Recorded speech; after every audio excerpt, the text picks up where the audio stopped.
तर काल माझ्या मुलीच्या स्कूलमध्ये पॅरेंट्स मीटिंग होती आणि मीटिंगवरून वापस येताना माझ्या असं लक्षात आलं, की मी धरून बाकीच्या मम्मी लोकांची पण कंप्लेंट होती, की आजकाल मुलं जसे मोठे होतात तसे भाज्या चपातीपासून दूर होत चालले आणि मॅगी आणि नूडल्सकडे जास्त वळत चाललेले आहे. तर मी विचार केला, की मुलांसोबत मम्मींना पण आज खुश करावं. तर मी आज घेऊन आली आहे नूडल्स आणि मॅगीचे हेल्दी व्हर्जन उकडलेल्या चपातीचे. नूडल्स यासाठी मस्तपैकी आपण जे चपातीला कणिक मळतो तशी आपण कणिक मळून घ्यायची आहे आणि त्याच्या अशा मस्तपैकी पातळ-पातळ चपात्या लाटून घ्यायच्या आहे. आवश्यक तेवढं पाणी घ्यायचं, त्यामध्ये मीठ आणि तेल टाकायचं आहे. पाणी छान उकळू द्यायचं आहे आणि त्यामध्ये आपल्याला वन बाय वन एक-एक चपाती सोडायची आहे. एकासोबत नाही सोडायची आहे बघा.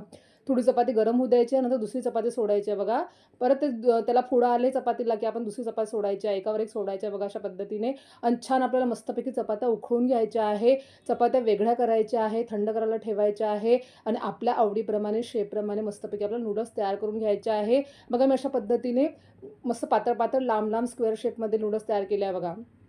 मस्त त्याला आकार पण दिलेला आहे आणि ते नूडल्स मी थोडा वाळू घातले आहे बघा, म्हणजे याने काय होते आपले नूडल्स एकमेकांना चिपकणार नाही आणि त्याच पॅनमध्ये घेतलं आहे मी आवश्यक तेवढं तेल बघा. अगदी सोपी अशी रेसिपी आहे. एकदा तुम्ही नक्की ट्राय करून बघा. तेल घेताना त्यामध्ये टाकणार आहे मी कांदा. तर थोडंसं मी शिजवून घेणार आहे. कांद्याचा कच्चा पण काढून घेणार आहे बघा. आता यामध्ये टाकणार आहे थोडं आपले कांदे शिजले गेले की त्यामध्ये टाकणार आहे मी शिमला मिरची आणि गाजर. वास्तविक पाहता नूडल्समध्ये जे भाज्या असतात ते कच्च्या असतात, पण आपण मुलांच्या हिशोबाने विचार केला तर आपण भाज्या शिजवून घेणार आहे. आपल्या भाज्या शिजवूपर्यंत मी एका वाटीमध्ये घेणार आहे कॉर्नफ्लॉवर, त्यामध्ये पाणी टाकणार आहे. त्याची एक स्लरी करणार आहे. व्हेजिटेबल असे शिजवणार आहे आपण, की मुलं ना व्हेजिटेबल्स काढून टाकतात, पण शिजलेले व्हेजिटेबल ते काढणार नाही बघा. तर जर शिजवून घ्यायचं आहे त्यामध्ये टाकणार आहे आपण नंतर व्हिनेगर, सोया सॉस आणि टोमॅटो केचअप. म्हणजे टोमॅटो सॉस टाकायचा आहे. तुम्ही रेड चिली सॉस पण टाकू शकता बघा आणि त्यामध्ये टाकणार आहे आपण कॉर्नफ्लॉवरची स्लरी. आता त्याला छान मिक्स करून घेणार आहे आपण आणि छान शिजवून घेणार आहे बघा.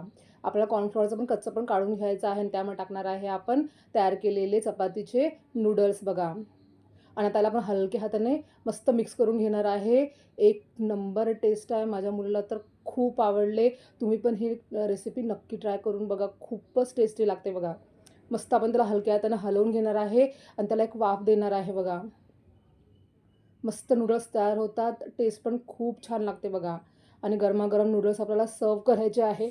आहे का नाही मॅगी आणि नूडल्सचं हेल्दी व्हर्जन. तर ही रेसिपी तुम्ही नक्की ट्राय करून बघा. तुम्हाला माझी रेसिपी नक्कीच आवडली असेल. कमेंट नाही केलं तरी चालेल, पण ही रेसिपी नक्की ट्राय करा आणि आपल्या मुलांना खाऊ घालून बघा. खूपच टेस्टी अशी रेसिपी आहे. न चुकणारी रेसिपी आहे. ही रेसिपी नक्की ट्राय करा बघा. आपले नूडल्स चिपकू पण झाले नाही आहे बघा. छान असे नूडल्स आपले तयार झालेले आहे. तर भेटू नेक्स्ट व्हिडिओमध्ये अशाच नवीन आणि हेल्दी रेसिपींसोबत. बाय.